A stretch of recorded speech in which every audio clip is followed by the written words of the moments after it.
2020 has been a tough year, and we've all been put to the test, financially, emotionally, socially, and politically.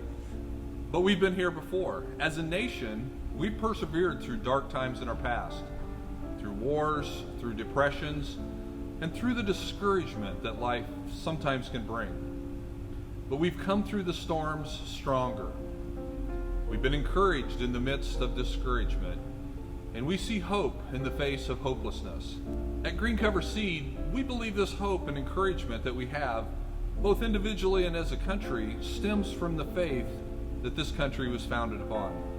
Faith in our Creator and His faithfulness and His promises. There's no better time to reflect on this than during Christmas, when we celebrate and remember the best promise ever kept and the greatest gift ever given, when God sent His Son, Jesus Christ, to this earth to be our Savior.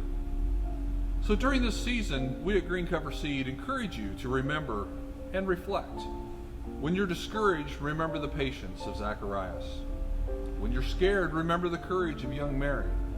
When you're disappointed, remember the trust of Joseph. When you're depressed, remember the joy of the shepherds. When you're tired, remember the dedication of Simeon and Anna. And when you feel lost and alone, remember the gift of Jesus, our Emmanuel. Merry Christmas from the Green Cover Seed family.